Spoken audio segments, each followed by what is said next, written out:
So we go to two esteemed economists with very distinct views. Robert Barro at Harvard University recently wrote a New York Times op-ed arguing for austerity and not stimulus in order to save this economy and create jobs, really. And James Galbraith from the University of Texas at Austin, he says Barro's plan failed in the 1930s and would undoubtedly fail again. Gentlemen, thank you both for joining us. And let me ask you, Robert, first, to start with your argument for austerity here. Why don't you think a final round of short-term stimulus, as a lot of economists from the center or left have been arguing, is a good plan right now, even if we cut our debt down the road? You know, I'm kind of amazed that the best thing the administration could come up with now is another year of this failed stimulus package. It didn't do much for us in 2009 or 2010. Now we're in this serious crisis situation. The public debt is way up from where it was a few years ago. We need to have a serious long-term plan that involves a balance. And I don't think you can start that out with more deficits. How can you say, let me just interrupt for a minute, how can you say, as a lot of people have been, but I continue to wonder the same thing, that it's failed? I mean, how do we know that if it were not for the last couple of stimulus packages, which, by the way, George Bush, started, we wouldn't have 10 or 12 or 15% unemployment? I mean, maybe this is what brought us down to only 9.1, right? Well, I have some estimates of what the effects were from the kind of expenditures and tax changes that were put in place. I think it actually did expand the growth rate by about 1% in 2009 and not much in 2010, and now the effects are negative. And going forward, they're really adding to the uncertainty of what's going to happen on the fiscal side. I don't know how to quantify that as well as the rest of it, but I think it's a big negative going forward. Professor Galbraith, let me get your reaction on that. Do you think maybe the first stimulus plan should have been a lot bigger, and the one that President Obama just proposed should be several multiples of the number he gave, $450 billion? Well, I agree with Robert that what we need now is a strategic and long-term plan. I've never liked the term stimulus because it implies a temporary initiative and that the economy will recover on its own afterwards.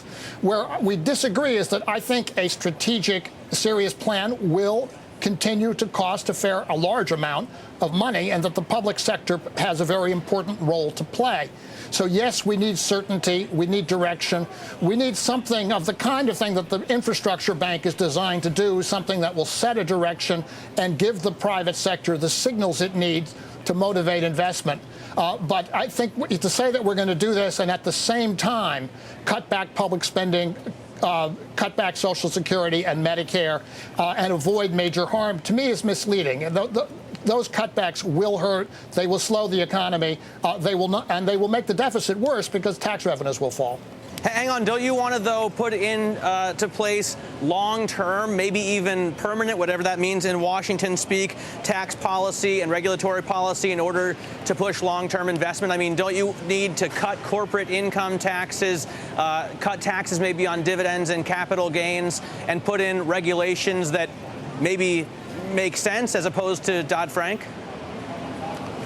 Professor Barro's plan is basically a reiteration of what was done in the 1980s. Cut taxes on the wealthy, raise them on the poor.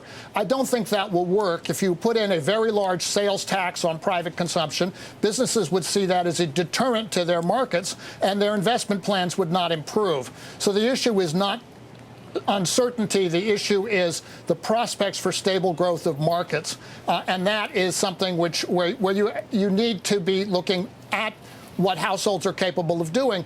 Right now, the problem is, and this is something the speaker didn't mention at all, households are continuing to deleverage. They're continuing to try and reduce their private debts. They're continuing to deal with the vast financial catastrophe that has enveloped them over the past 3 years. Until we deal with that problem on the side of the private sector, the household sector is not going to be a major player. Adding taxes to its consumption bill is not going to make things better. It will make things much worse. Robert Barro, how do you respond to that? I mean, the 1980s, wasn't that the beginning of the longest, 2 decades of prosperity? Don't we want to repeat exactly whatever happened at the beginning of the 1980s? There's no doubt the two economic heroes of the recent period are are both Reagan and actually Clinton, which shows I'm really a nonpartisan person. But I tried in that New York Times piece to lay out. I tried to lay out a balanced plan that looked both at the expenditure side and at the revenue side over the long term. Building on the Deficit Commission report, I think you want to reform the entitlement programs, higher retirement ages, and so on. I think it's a good time for a basic reform of the tax system. I suggested a value-added tax, which most countries have, but most conservatives actually hate. I suggested getting rid of the corporate income tax, which is one of the worst income tax programs that anybody's ever invented. And I suggested getting rid of the big increase in spending that had occurred both under Bush and Obama, which I look at as kind of twins in terms of their economic policy.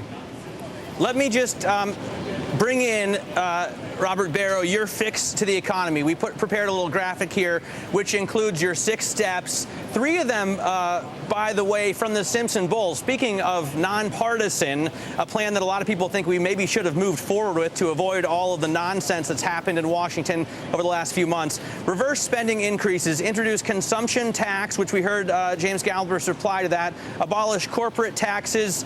To me, I don't understand why you tax the same profits twice, the investor and the corporation.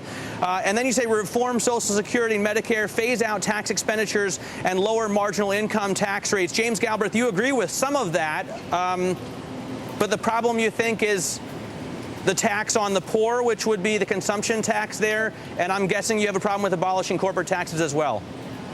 Well, on the corporate taxes, I'm sure Walmart, which actually does pay the corporate tax, would like to have it lowered. I don't see how more Walmarts would add to the competitiveness of the country. Google, which avoids corporate taxes by parking its intellectual property rights in places like Ireland and the Bahamas, I can't see how getting rid of the corporate tax is going to have any effect on a company that doesn't pay it. So I don't see what's being proposed here as a significant step to support the economy. We really need something that's much more fundamental and that begins with the issue that no one talks about, which is restructuring the financial sector and helping American households overcome the crushing burden of debts that they were left with as a result of the massive and largely fraudulent issuance of mortgage loans through the 90s and 2000s, especially in the later part of the 2000s, just before the crisis. When we deal with that, we will have the basis for a recovery. Until we do, we don't. And the criticism I have of the Obama administration is that they inherited this problem from the Bush administration and have failed to deal with it. So I do agree with Robert Barro that in some respects the Bush and Obama administrations have a lot of continuity, and that continuity is not useful for our future prospects. Professor Barro, on that note, I want to get your opinion on what could be done for home ownership right now. More than 20% of mortgages now underwater. A number of those people can't actually refi. They're paying above market rates. What can we do at this point? We've only got about 20 seconds here. I think the important thing is to get the new system in place that encourages investment, not only in residential construction, but more generally. I think a lot of the problem came from the mortgage enterprises that are under the government, Fannie Mae and Freddie Mac. We need to think about how to phase out those enterprises permanently. We were thinking about that a couple of years ago, but we've sort of forgotten about that point. All right, we have to leave it there, gentlemen. Thank you very much. We had Professor Robert Barro, Harvard economics professor, as well as Professor James Galbraith, economics professor at the University of Texas in Austin.